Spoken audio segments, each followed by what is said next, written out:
자, 그 다음에 여러분들 그 인터넷 자료 활용에 대한 내용입니다.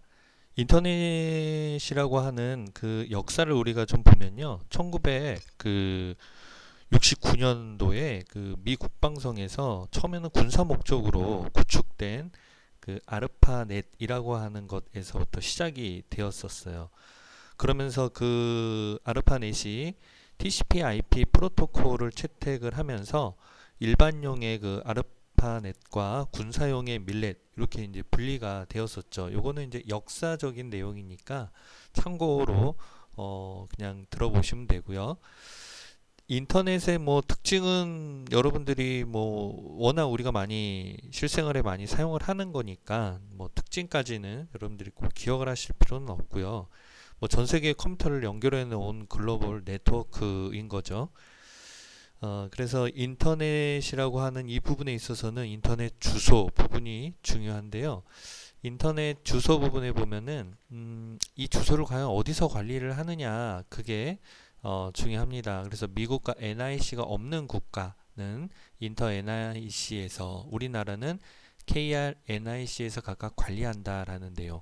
근데 예전에는요, KR NIC는 IP 주소와 도메인 이름을 관리한다라고 되어 있는데 최근 들어 기출 문제에 추가적인 그 업무 수행 그 내용을 묻는 문제가 있어요. 그래서 KRNIC에서는 인터넷 주소의 정책 연구, 제도 개선, 인터넷 활성화, 그 다음에 국제 인터넷 주소기구 협력 등의 업무를 수행한다라는 내용까지 여러분들이 기억을 해 두셔야 되고요.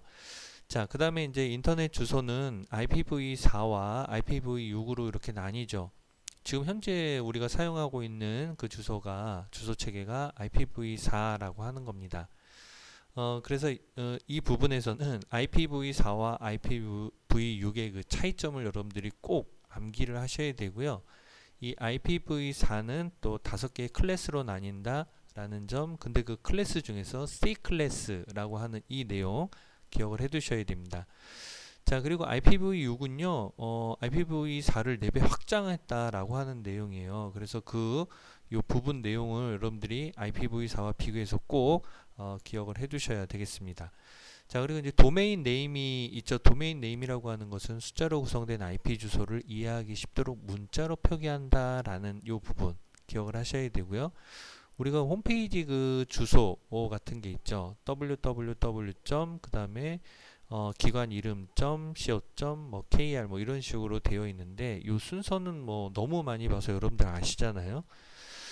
그래서 이 도메인 네임을 의미를 하는 건데 도메인 네임에서는 그 기관의 종류들, 요 기관의 종류들도 여러분들이 외워 두셔야 되죠. 근데 사실 국가 도메인도 있어요. 우리나라는 이제 KR 이지만 영국 같은 경우에는 UK 뭐 이렇게 되어 있고요. 프랑스는 뭐 FR 이렇게 되어 있죠. 그래서 국가 도메인도 있는데 국가 도메인까지는 뭐 여러분들이 기억을 안 하셔도 되지만 여기 그 기관에 해당되는 이 도메인 내용은 꼭 기억을 해 두셔야 됩니다.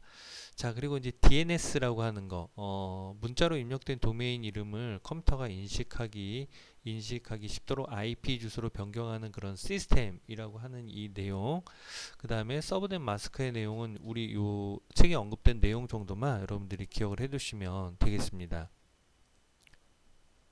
그리고 인터넷 프로토콜 내용입니다. 프로토콜이라고 하는 것은요, 통신을 그 하는 데 있어서 원활한 그 두 개체 간에 무엇을 어떻게 언제 통신할 것인가를 서로 약속한 그런 규정이라고 할 수가 있어요.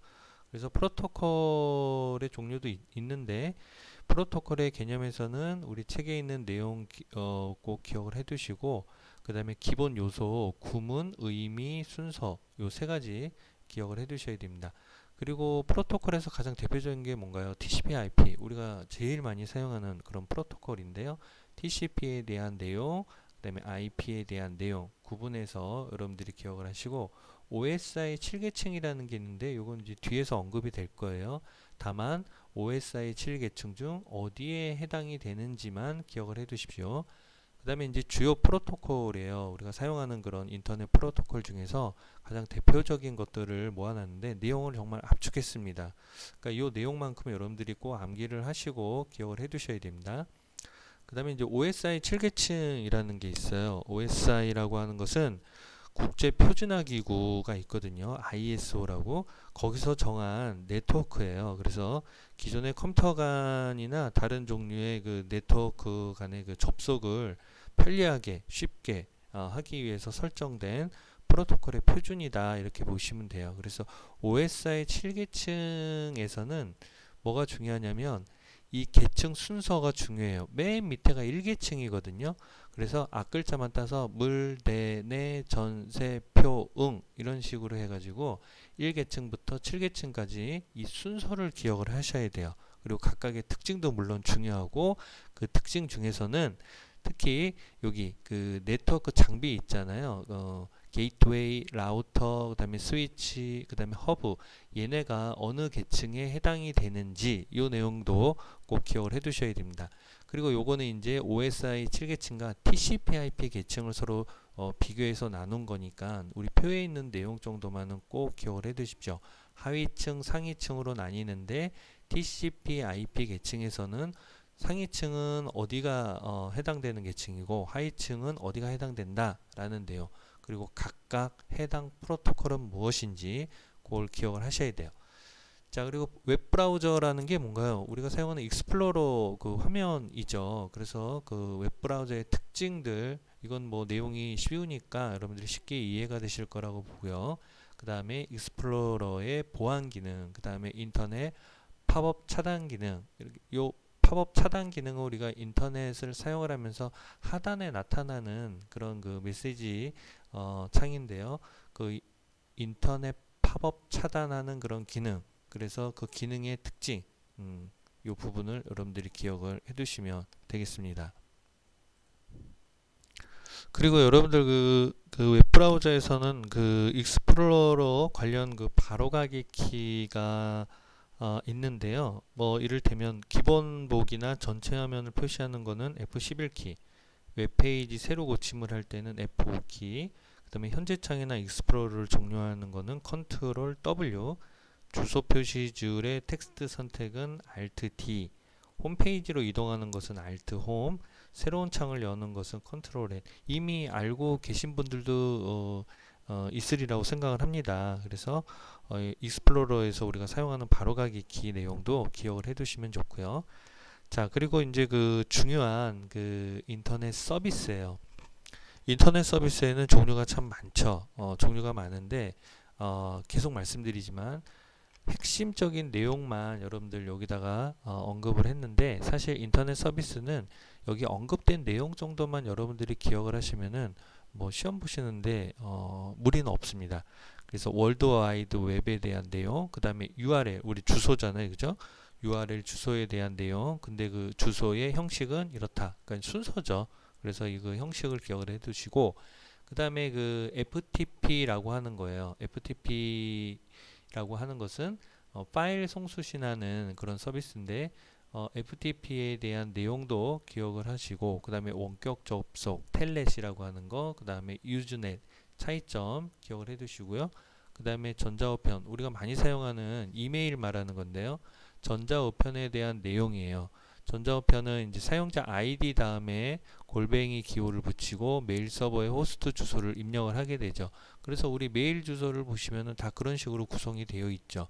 그리고 이제 전자우편에서는 머리부에는 어떤 내용들이 있고 본문에는 어떤 내용들이 있는지, 그 어떤 걸로 구성이 되어 있는지 그걸 기억을 하셔야 되고요. 그리고 전자우편 하면은 기본적으로 스팸하고 스패밍 이런 용어 정도는 여러분들이 이제 알고 계셔야 됩니다. 그리고 전자우편에도 관련 프로토콜이 있어요. 이게 네 가지가 있는데 이 네 가지에서 꼭 기억을 해야 되는 거는 SMTP는 송신을 담당하고 팝3라 그래서 요거는 수신을 담당한다. 요 두 개만 집중적으로 여러분들이 보시면 되겠습니다. 그 다음에 이제 그 전자우편의 기능, 이것도 여러분들이 뭐 알고 계신 내용들이에요. 회신은 뭐고 전체 회신은 뭐고 전달은 뭐고 첨부는 뭐고, 서명은 뭐고, 참조, 수문참조. 이거 다 여러분들이 사용하시는 그런 기능들이잖아요. 그래서 가볍게 읽어보시면서 이해를 하시면 되고요. 그 다음에 인터넷 관련 용어가 또 있죠. 그 인터넷 관련 용어가 여러 가지가 있는데 마찬가지 우리 책에 있는 내용 정도 기억을 하시되 뭐 별도의 책이 없는 내용이라고 하면 뭐 풀, 푸시 요 정도? 풀, 푸시, 풀이라고 하는 거는 그 웹 브라우저가 웹 서버로부터 요청하여 받은 그 웹 페이지를 화면에 보여주는 방식이죠. 그리고 푸시는 요청하지 않은 그 정보를 웹 서버가 보내주는 거예요. 그래서 사용자는 이런 기술을 지원받기 위해서는 별도의 그 플러그인 소프트웨어가 필요하다라는 점. 그래서 요 인터넷 관련 용어들 여러분들이 책에 언급한 내용 정도는 꼭 기억을 하시되 여기서 참 많이 출제가 된다라고 하면 유비쿼터스의 내용, 블루투스에 대한 내용, 그 다음에 DMB에 대한 내용. 어떻게 보면은 최근 가장 많이 사용하는 그런 그 서비스라고 볼 수가 있죠. 그래서 그 부분들은 기억을 하시고요. 그 다음에 웹 프로그래밍 이제 언어가 나와요. 그 웹 프로그래밍 언어에도 종류가 또 많죠. HTML, 그 다음에 SGML, 그 다음에 XML 해서 이렇게 나와 있는데 이 세 가지가 어떻게 보면 삼총사라고 볼 수 있으니까 이 세 가지를 같이 기억을 하시고 그 다음에 이제 나머지 내용 중에서는 뭐 VRML, 3차원 가상 공간을 표현하기 위한 언어, 요게 또 중요하고요. 그 다음에 이제 자바하고 자바스크립트에 대한 내용이 나오죠. 그래서 자바하고 자바스크립트에 대한 내용을 여러분들이 비교, 구분을 꼭 하셔야 되고요. 그 다음에 이제 객체 지향 프로그래밍 언어에서는 객체 지향 프로그래밍과 객체 지향 언어, 이거의 또 차이. 그래서 이 부분들을 표해 있는 내용들을 여러분들이 또 기억을 하셔야 됩니다. 자, 그리고 데이터 그 전송 기술이에요. 데이터 전송 기술의 세 가지 방식, 그 다음에 데이터 통신 방식에서 또 세 가지 방식, 이제 이렇게 기억을 해 두시면 되는데요. 데이터 전송 방식에서는 이제 단방향, 반이중, 전이중 요 세 가지의 종류도 기억을 해 두셔야 되지만 각각의 내용들도 여러분들 기억을 해 두셔야 돼요. 그리고 데이터 통신 방식은 사실 조금 내용이 정보 처리 쪽에 좀 가까운 내용, 정보 기기 쪽에 가까운 내용이니까 가볍게 이 내용 정도만 기억을 하시고 추가로 그냥 참고로 여러분들이 알아두셔야 될 게 광 케이블이라는 게 있어요. 광 케이블. 다른 유선 그 전송 매체에 비해서 대역폭이 넓고 데이터 전송률이 뛰어나요. 그리고 데이터 손실이 굉장히 적다. 그래서 이제 광 케이블을 이제 우리가 많이 사용을 하는데 크기가 작고 가벼워요. 그래서 정보 전달의 그 안전성이 높아서 원거리 통신에 이용된다는 점. 그리고 신호를 재생하는 리피터의 그 설치 간격이 넓어서 가입자 회선으로 이용한다는 거. 이 정도 내용 가볍게 기억을 좀 해두시면 되겠습니다. 추가로. 자, 그리고 이제 정보통신망의 종류와 특징이에요. 중요합니다. 근거리 통신망, 그 다음에 도시권 정보통신망, 광대역 통신망, 요 세 가지가 또 삼총사죠. 그래서 그 통신망에서 차지하고 있는 그 범위, 사용할 수 있는 범위이니까 LAN, MAN, WAN 요 세 가지 기억을 해두시고요. 그 다음에 부가가치 통신망이라고 하는 거, 통신 사업자로부터 대용량 회선을 임대받아 가지고 망을 구축을 하는 거죠. 그래서 부가가치 통신망 내용 중요하고요. 종합정보통신망이라는 거, 그 다음에 광대역 종합정신통신망이라는 거, 거기에 비대칭 디지털 가입자 회선, 초고속 디지털 가입자 회선, 이렇게 해서 우리 요 내용들은 다 여러분들이 암기를 좀 해 두셔야 되겠습니다. 자, 그리고 정보통신망의 그 유형에서는요, 버스형, 스타형, 트리형, 링형, 메시형, 이 유형별 특징을 여러분들이 기억을 하셔야 되는데, 요거는 여러분들이 그림을 좀 제가 좀 보여드릴게요. 일단 그 다른 우리 책에 있는 내용 중에서요, 버스형은 이렇게 생겼다라고 하는 거. 이 모양을 기억을 하시면은 그 특징들을 여러분들이 이해를 하실 때 좀 더 도움이 되실 것 같아요. 버스형은 이렇게 생겼다라는 거. 그래가지고 노드가 하나가 고장이 나면 해당 노드에만 영향을 미친다. 요게 고장 나면 그것만 영향을 미친다는 거죠. 그 다음에 이제 스타형이라는 게 있어요. 스타형은 이렇게 별 모양처럼 되어 있는 거예요. 그래서 중앙 집중 형식으로 되어 있죠. 근데 중앙 컴퓨터가 고장이 나면 전체 통신망이 마비된다. 그러니까 요 중앙 컴퓨터가 고장이 나면 전체가 마비된다라는 거. 그림을 통해서 여러분들이 이해를 하시면 돼요. 그리고 트리형은 이렇게 가지치기, 나무 가지치기 형태로 되어 있는 것들이에요. 그 다음에 넘어가면 링형이라는 게 있죠. 그 링형은 말 그대로 이렇게 둥근 링처럼 되어 있다라는 거. 링처럼 되어 있는 거. 그 다음에 메시형은 각각 연결이 다 돼 있죠. 각 연결이 되어 있는 이 형태의 모양을 여러분들이 기억을 하시고 우리 요 유형의 특징을 여러분들이 기억을 하시면은 좀 더 도움이 되실 거라고 봅니다. 그 다음에 그 정보통신망 관련 용어가 있어요. 중요한데요. 이 중에서는 VoIP에 대한 내용을 여러분들이 꼭 기억을 해 두셔야 됩니다. 자, 그리고 새로운 그 정보통신망의 신기술, 말 그대로 여러분들 신기술, 그러니까 새로운 기술들이에요. 우리가 지금 통신기술이 발달을 하면서 최근에 이렇게 발달된 그 통신기술이 많이 적용되고 있죠. 그래서 이 신기술 차원에서 여러분들이 어떤 내용인지 기억을 해 두셔야 되는데요. 클라우드 컴퓨팅, 그리드 컴퓨팅, 유비쿼터스 컴퓨팅, 이 세 개의 종류 기억을 하시되, 특히 클라우드 컴퓨팅에 대한 내용 여러분들이 꼭 기억을 해 두십시오. 얼마든지 출제가 될 수 있습니다.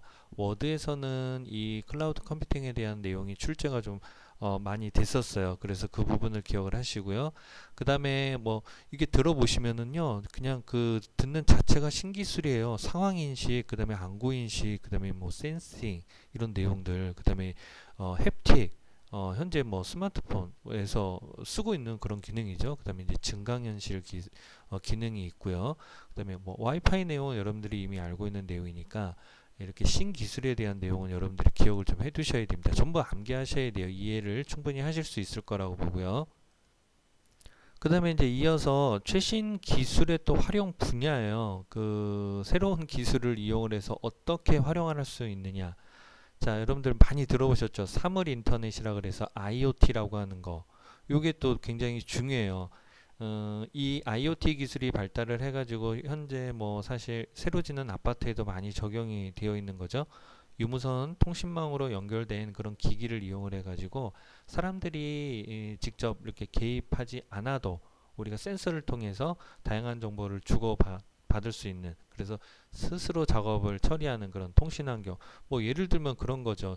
내가 집에 없지만 집 바깥에서 우리 아파트 아니면은 우리 집 안에 들어있는 새로운 그 기기를 이용을 해가지고 뭐 빨래를 한다든가 밥을 뭐 취사를 누른다든가 불을 들어오게 한다든가, 이러한 그 IoT 기술, 이게 굉장히 그 많이 활용되고 있죠. 그래서 이 부분에 대한 거는 문제를 하나 이따가 한번 보도록 할게요. 그리고 만물 인터넷이라고 하는데요.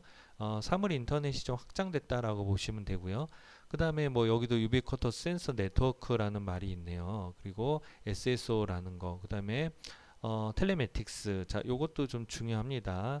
테더링, 핫스팟, 뭐 요거는 우리 PC 저기 스마트폰에서 쓰는 거잖아요. 그 다음에 시멘티웹, 빅데이터 많이 들어보셨죠? 기타 등등의 이런 그 신기술, 그러니까 활용 분야의 내용까지 여러분들이 꼭 기억을 해 두셔야 됩니다. 자, 여러분들 그 IoT 내용이 중요해서요. 관련 기출 문제를 하나 좀 볼게요. 다음 중 사물 인터넷 IoT에 관한 설명을 옳지 않은 것은에서 보기가 있는데요. IoT 구성품 가운데 디바이스는 빅데이터를 수집하여 클라우드와 AI는 수집된 빅데이터를 저장하고 분석한다. 그렇죠. IoT, 빅데이터가 더 필수적이라고 볼 수가 있고요. IoT는 인터넷을 기반으로 다양한 사물, 사람, 공간을 긴밀하게 연결하고 상황을 분석, 예측, 판단해서 지능화된 서비스를 잘 제공하는 제반의 인프라 및 융복합 기술이다.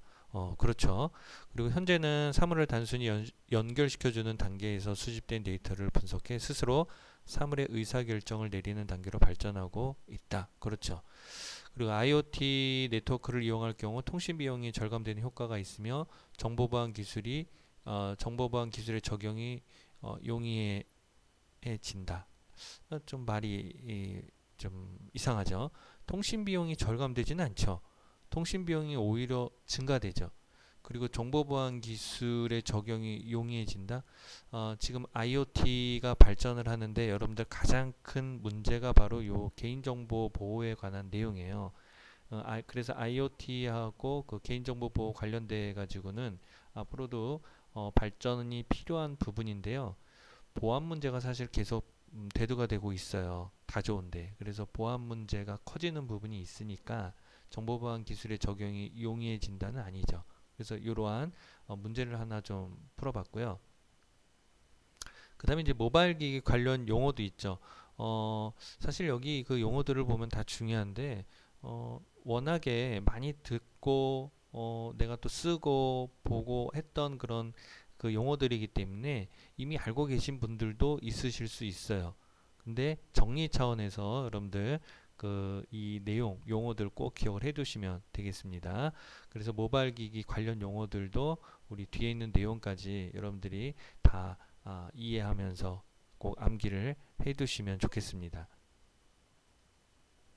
자, 그 다음에 네트워크 설치 환경에 대한 내용이고요. 네트워크 설치 방법이 있고, 그 다음에 이제 연결 항목, 네트워크 공유 센터 이런 게 있는데, 어, 요 네트워크 쪽은 조금 어려워하실 수가 있어서 화면을 좀 보여드릴게요. 뭐 예를 들면 이제 연결 항목에 대한 내용이 도대체 어디에 있는 거고 네트워크 공유 센터가 뭘 말하는 건지 잘 모르실 수가 있는데요. 여러분들 그 윈도우에서 제어판을 여시고요. 그 제어판에서 네트워크 및 공유 센터를 클릭을 하시면은 자, 이런 화면이 나타나죠. 그래서 지금 보시면은 네트워크 공유 센터에 대한 이 내용은요. 어댑터 설정 변경은 여기 있는 내용들이에요. 그래서 각각 클릭을 하시면서 그 내용을 숙지를 하시면 좀 더 이해가 쉽고요. 그 다음에 연결 항목은요.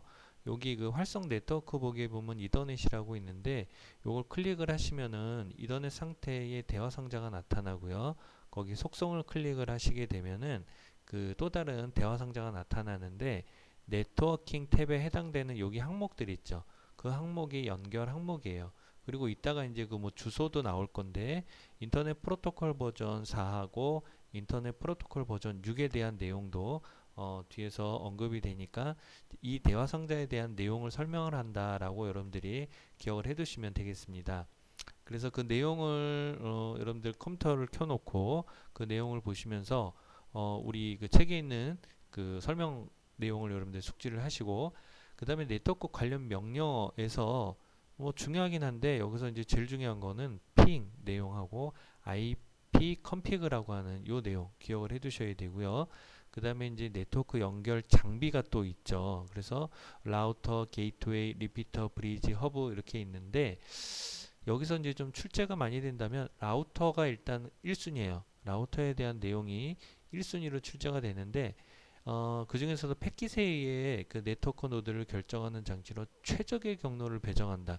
이 말이 제일 중요해요. 그래서 이 말을 여러분들이 꼭 기억을 해두시면 되고 그 다음에는 뭐 리피터의 내용도 좀 나오니까 나머지 그 장비들을 여러분들이 그 기억을 해두시고요. 그 다음에 TCP/IP 프로토콜 설정에 대한 내용인데요. 요게 그 아까 나와있던 TCP/IP V4에 대한 내용, TCP/IP V6에 대한 내용. 근데 요거는 인터넷 주소에서 언급을 했던 내용이라 요거는 그냥 복습 차원에서 여러분들이 기억을 해두시면 되겠습니다. 자, 그 다음에 그 항목들이 나와 있는데 이 항목들도 아까 제가 보여드렸던 그 대화 상자에 있는 내용들이니까 거기에서 여러분들 충분히 찾으실 수가 있어요. 그래서 그 내용을 보시면서 표에 있는 그 설명을 숙지를 하시면 되겠습니다. 자, 그리고 IP 주소하고 DNS 서버에 대한 설명이 나와 있고 그 내용도 그 대화 상자에 있고요. 그래서 그걸 차이점을 기억을 해 두시고 그 다음에 이제 인터넷 연결 공유에 대한 내용 그 다음에 이제 공유의 특징 이렇게 쭉 있는데 공유는 여러분들 뭔가요? 여러 사람이 같이 쓴다라는 거잖아요. 그래서 그걸 쓰기 위해서는 어떻게 해야 되느냐라는 거예요. 그래서 공유의 특징이 있는데 여기서 또 기억을 할 거는 다른 사람이 그 공유 여부를 모르게 하려면은 폴더나 드라이브의 공유 이름에 요 달러 표시를 한다라는 거, 요것도 기억을 해 두셔야 돼요. 그 다음에 요거는 폴더와 드라이브 공유 설정이고, 요거는 프린터 공유 설정이에요. 폴더하고 드라이브를 공유하면 어떻게 되나요? 폴더하고 그 드라이브 자체를 여러 사람이 같이 쓸 수 있다는 거고, 그 다음에 프린트를 공유를 하면은 프린트를 또 여러 사람이 같이 쓸 수 있다는 거고. 근데 프린트 공유 설정에서는요, 여러분들 그 내용이 그 일반 개인 가정에서 사용하는 그 프린터 하나만 사용하는 집 가정에서는 해당 사항이 없죠. 지금 여기에 있는 내용은 사실 기관이나 회사, 뭐 학교 뭐 이런 데서 프린터를 공유해서 같이 쓸 때 해당되는 내용이니까 그 점을 여러분들이 참고를 하시고요. 그 다음에 고급 공유 설정에는 이러이러한 내용이 있구나라는 정도만, 책에 있는 내용 정도만 기억을 하시면 돼요. 뭐 추가로 더 있으나 책에 있는 내용 정도만 기억을 해두시면 되겠습니다. 자, 이번에는 멀티미디어에 대한 내용입니다. 자, 멀티미디어 참 많이 쓰는 용어죠. 일단 멀티미디어라고 하는 것은 멀티와 미디어가 결합된 그런 그 콘텐츠예요. 선형 콘텐츠와 비선형 콘텐츠 이렇게 둘로 나뉘어지는 거고요. 멀티미디어는 문자, 그림, 오디오, 비디오, 애니메이션 이런 거를 하나로 통합했다고 보시면 돼요. 그리고 멀티미디어의 특징이 중요한데요. 요 네 가지의 특징을 기억하세요. 쌍방향성, 비선형성, 통합성, 그 다음에 디지털화.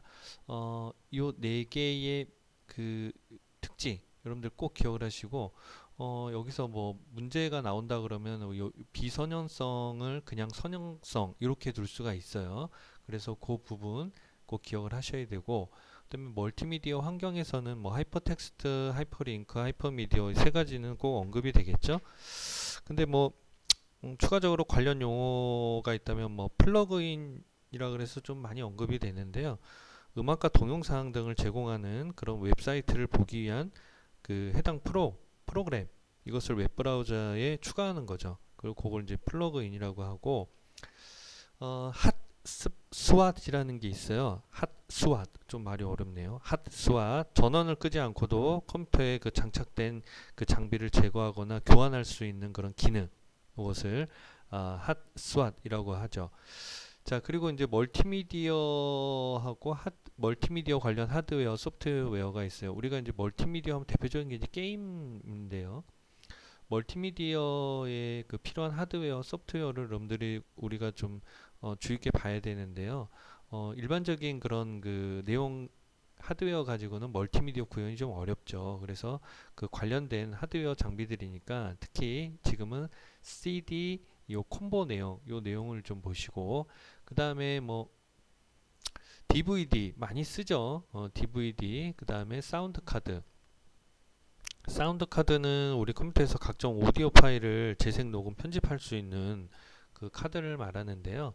사운드 카드에서 꼭 중요하게 언급이 되는 게 샘플링이에요. 이 샘플링이라고 하는 거, 선형적인 그 데이터를 그 비선형적 데이터로 취급할 수 있도록 디지털화한다. 그래가지고 아날로그 형태의 소리를 디지털 형태로 바꾸는 작업이라고 그래가지고 요 샘플링의 내용이 좀 언급이 되니까, 요게 이렇게 좀 단위들이 있잖아요. 샘플링 룰이라든가 샘플링 주파수, 그 다음에 샘플링 비트 뭐 이런 내용까지 해서 요 내용을 꼭 기억을 하시고요. 그 다음에 비디오 카드, 다른 말로 그래픽 카드라고 하죠. 게임을 하려면 이 비디오 카드, 그래픽 카드가 굉장히 좋아야 됩니다. 저항 처리 장치의 그래픽 정보를 디지털 신호로 변환하여 모니터로 출력을 하는 거예요. 그렇기 때문에 비디오 카드의 그 램 용량과 모니터의 성능에 따라서 색상하고 해상도가 결정이 돼요.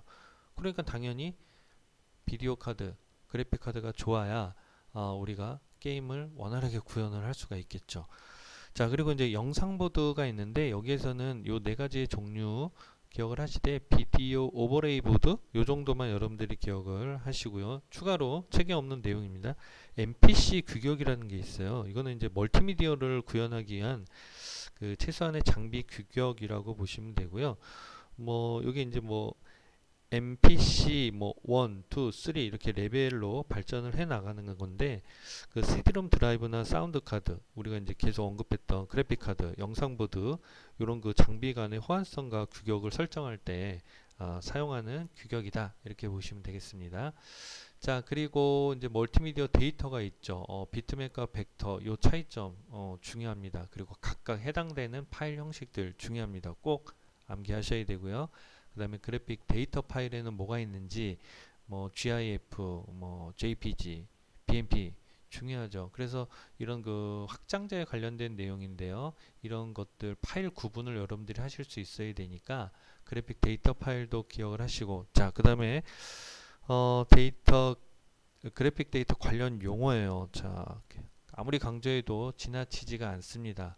다 외우셔야 돼요. 좀 힘드시겠지만 이 내용들 여러분들 다 기억을 하셔야 되니까 암기 충분히 하시고, 그 다음에 웨이브, 미디, mp3 중요합니다. 그래서 특히 이 mp3에 대한 내용 이것도 중요하고요. 그 다음에 JPG, MPG에 대한 내용이 있는데, 여기 JPG는 지금 앞에서 언급했던 요거와 동일합니다. JPG하고. 그래서 같이 확장된 개념으로 이해를 하시면 되고요. MPG는 이제 동영상이에요. 동영상에 관련된 그런 내용인데, MPG의 종류가 있거든요. 그래서 종류를 여러분들이 기억을 하시되, 종류에서는 특히 요 MPG 7이 좀 많이 출제가 되니까 다른 것도 주의 있게 보시되 7에 대한 내용만큼은 꼭 기억을 해 두셔야 됩니다. 그 다음에 이제 나머지 내용들도 여러분들이 중요하니까 이렇게 이제 좀 색이 다른 걸로 표시된 내용만큼은 여러분들이 꼭 기억을 좀 해 두셨으면 좋겠습니다. 자, 그리고 이제 멀티미디어의 그 활용 분야 및 그 용어가 있어요. 멀티미디어 활용 분야, 멀티미디어를 이용을 해가지고 활용하는 분야인데요. 화상회의 시스템, 이것도 지금 현재 많이 사용을 하고 있죠. 그 다음에 주문형 비디오, 그 다음에 전화 비디오, 가상현실 점점 발달하고 있죠. 그 다음에 컴퓨터 이용 교육, 그 다음에 의료 영상 정보 시스템이라고 하는 거, 그 다음에 키오스크, 이거는 뭐 여러분들 많이 보셨잖아요. 뭐 식당이나 뭐 영화관이나 어디 가든 볼 수 있는 그런 시스템. 그 다음에 이제 나머지 내용들 기억을 해 두시고, 그 다음에 멀티미디어 관련 용어인데요. 이거는 사실 이 앞쪽을 공부하시다 보면은 자꾸 무슨 코덱이라는 말이 나오고 스트리밍이라는 말이 나와요. 그래서 그거에 대한 내용이니까, 아, 코덱이 이런 거구나, 아, 스트리밍은 이런 거구나 라는 거를 기억을 하시고요. 특히 스트리밍은 이미 알고 계신 분들도 있으리라고 생각을 해요. 왜? 요거는 이제 멀티미디어 데이터 에 관련된 건데, 그 파일의 크기 때문에 생겨난 기술이에요. 파일이 크잖아요, 멀티미디어 파일들은. 그래서 멀티미디어 데이터를 그 다운받을 때까지 기다리지 않고 전송되는 대로 바로 재생하면서 볼 수 있는 그 자체를 스트리밍이라고 하죠. 많이 쓰는 용어니까 이미 알고 계실 거라고 보고요. 그 다음에 이제 나머지 내용들도 여러분들이 용어 차원에서 꼭 기억을 해 두셔야 되겠습니다.